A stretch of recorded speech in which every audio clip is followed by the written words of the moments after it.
सभी YouTube family को राधे राधे। आप लोग कैसे हैं? आइए बहुत ही सुंदर होली गीत सुनाने जा रही हूँ।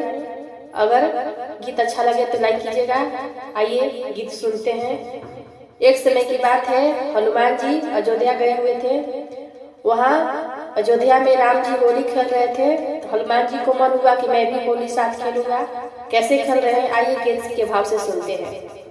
हनुमत लेके अबीर चला ले अवधपुर नगरिया।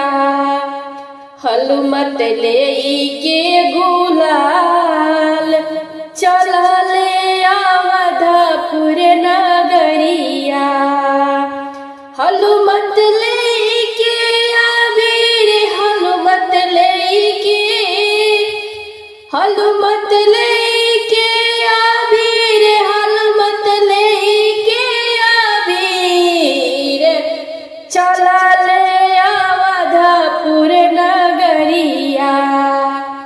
हनुमत लेके अबीर चला ले अवधपुर नगरिया।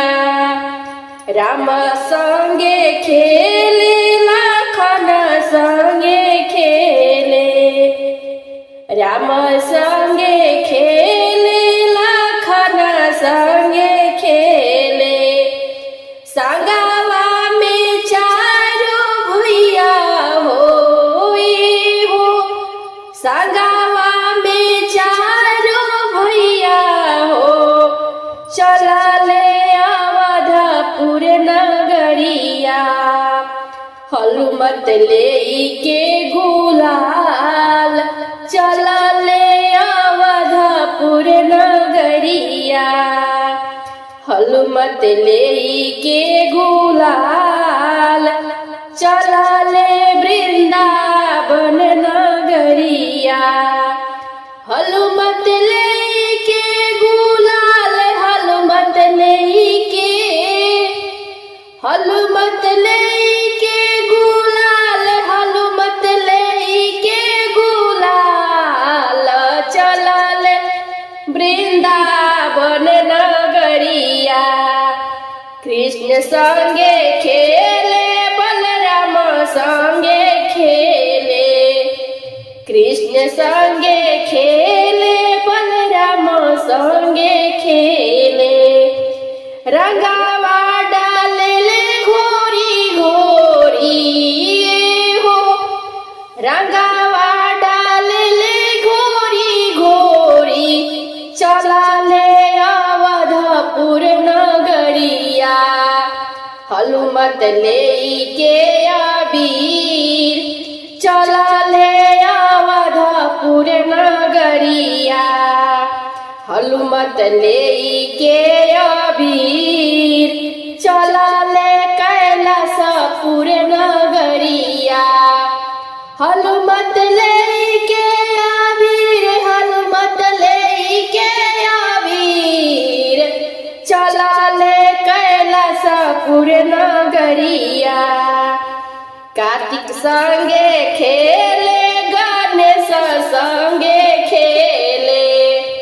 कार्तिक संगे खेले गणेश संगे खेले। भोला जी के चरण चढ़ाई हो। भोला जी के चरण चढ़ाई हो। चला ले अवधपुर नगरिया। हनुमत लेके अबीर चला ले अवधपुर नगरिया। हनुमत लेके अबीर हनुमत लेके हनुमत लेके अबीर हनुमत लेके अबीर चला ले अवधपुर नगरिया।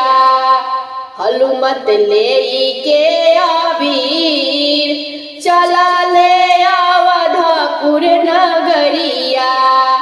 हनुमत लेके अबीर चला ले अवधपुर नगरिया। हनुमत लेके अबीर चला ले अवधपुर नगरिया।